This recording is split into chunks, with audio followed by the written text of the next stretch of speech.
What's going on, Panther Nation? This your boy JB. Welcome back to Panther for Life TV, man. I want to welcome all the people that's been supporting the channel. We've gained, I believe, like 19 followers within the last 2 weeks, man. I want to thank everybody, even if you're not a Panther fan, sports fan, love a little laugh, love a little content, love a little football talk, man. Giving it to you raw, the best way I can. I want to thank y'all for supporting the channel, man. But I'm disgusted right now, man. I've been wanting to do this video of how my boy Steve Wilks been getting treated. Um, Originally, I wanted to talk about Airbnb and Brian Bird's contract talk, but I want to start off with how Steve Wilks has been done, man. You know, um, if you follow football, you know that well, if you don't, let me say, if you don't follow football, I want to let you know that Steve Wilks, he was the defensive coordinator and defensive backs coach for the Carolina Panthers the year before last. And he took over mid-season, and we went on a winning streak. And the man was passed over for the job for Frank Reich. As you all know, if you don't know, Frank Reich didn't even make it halfway through his first season before he was fired. So do the common sense math on that. You looked over a man that took a team that was not them, that have no life, and Steve Wilks had us fighting for a playoff spot. You didn't even give him a 2-year contract just to see was it a fluke or not. You just got rid of the man, and you gave Frank Reich a 4 or 5 year contract, and he came in and went to bed, didn't even make it past his whole season, man. Didn't even make it a full season. So it just goes to show you how Steve Wilks' luck has been. And rewind that, going back, Steve Wilks had got a head coaching job after success with Ron Rivera in Arizona. And he got dealt Josh Rosen, which is one of the biggest busts, first round quarterback busts in NFL history. The man was a bum. The man was a straight up bum, and they wanted Steve Wilks to do something with that. But anyway, what I really want to talk about is how he was done in San Francisco, man. This man was just let go of his duties at San Francisco after offensive-minded head coach of the 49ers couldn't even get no first down after his defense got an interception. And I want to say they got 2 or 3 and outs with the lead, and Kyle Shanahan couldn't move the ball and get one first down, bro. He couldn't get one first down, and this the man you fired. This the man they fired in San Francisco. They ranked second in defensive grading, 89.9, third in coverage with a 92.1 grade, and 10th against the run.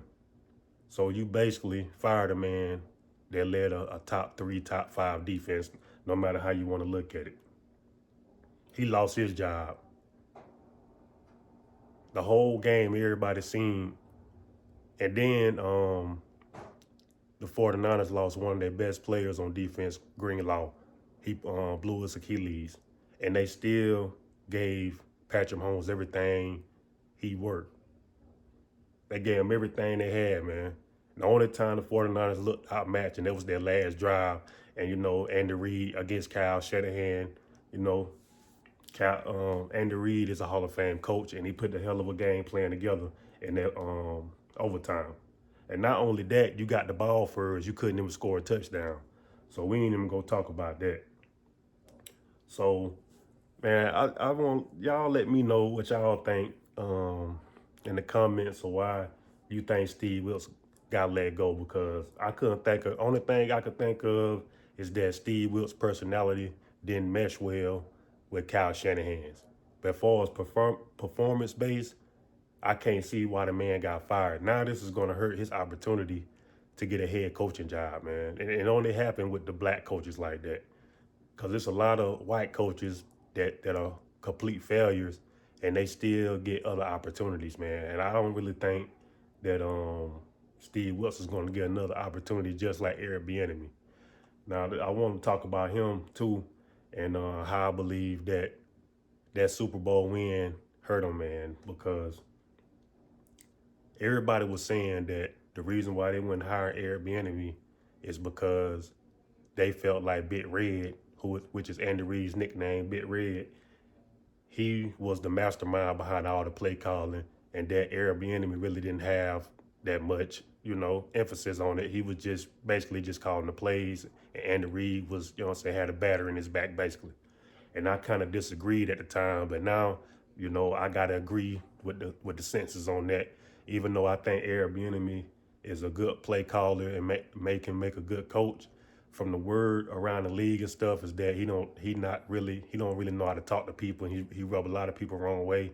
And on top of that, if Andy Reid proved again, well, not Andy Reid really proved again, because Andy Reid was really trying to get the man a job.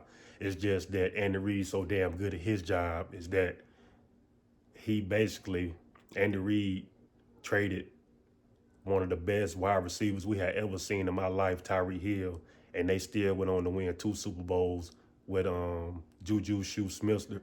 Juju Smith-Schuster. Schuster. I can't say his name right, but y'all know I'm talking about Juju as the lead receiver one year, and then this past year he had a whole bunch of gadgets and gadget type wide receivers. He got Kelsey, but it's still, in the NFL you need wide receivers to at least, win the Super Bowl. And they did it, man. Hats off to him. I can no longer take up for Airbnb.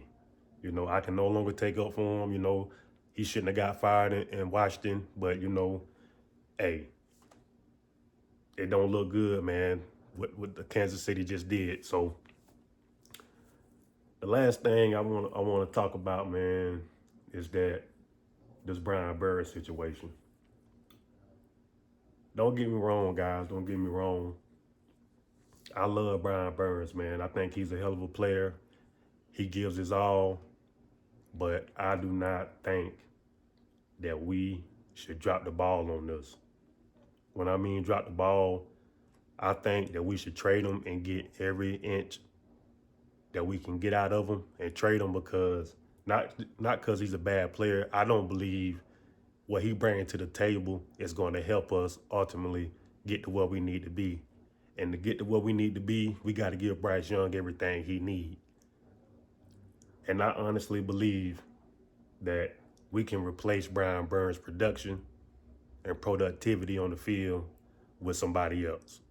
I hate to say that, but Brian Burns, he gave us everything he got. We drafted him.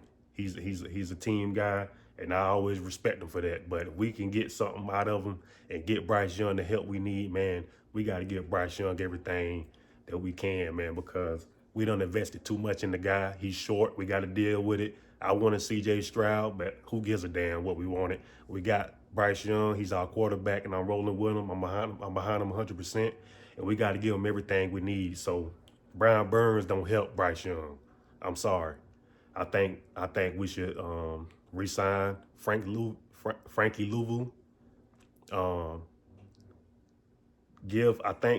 I really think that oh man, what's my man 8 Ball? JC Horn. I think we could build a defense around him. I know it sounds crazy. But we can build a defense behind the guy. If he can just stay healthy, we can get some decent defensive linemen and have him on the back end with Deshaun Jackson or another cornerback on the other end. I believe we can hold up on defense enough and let Bryce Young carry this team, man. We got to put it on his back. We drafted the #1 overall. Ain't no sense of goddamn hiding away from it. We got to goddamn put it on his shoulders, but not too much on his shoulders. But we got to transfer from a defensive team to an offensive team. We can't lose sight of the defense, but we got to be an offensive team, man. We can't be a defensive team. No defensive teams is winning Super Bowls right now. The offense has got to be better than your defense.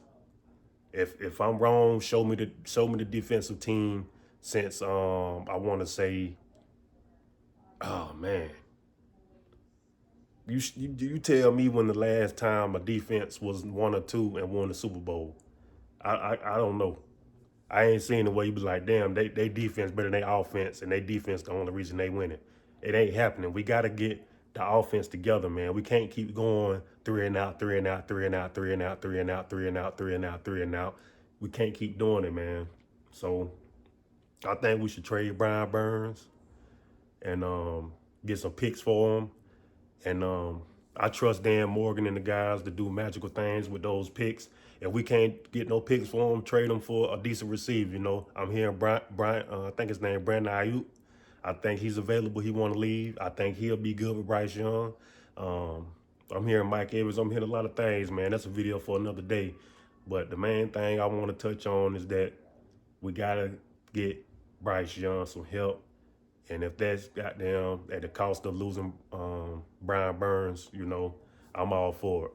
But I ain't gonna go on too long. Y'all let me know what y'all think down in the comments. Should we get rid of Brian Burns to help Bryce Young? And tell me how y'all feel about my man Steve Wilks getting fired and Eric Bieniemy might not ever coach again because of the Chiefs winning the Super Bowl, and how he treat people at practice, his players, and how he treat the players and stuff, man. But I'm gonna get up out of here. Panther for Life TV. Thank y'all for checking in on your boy. Keep pounding. I'm out.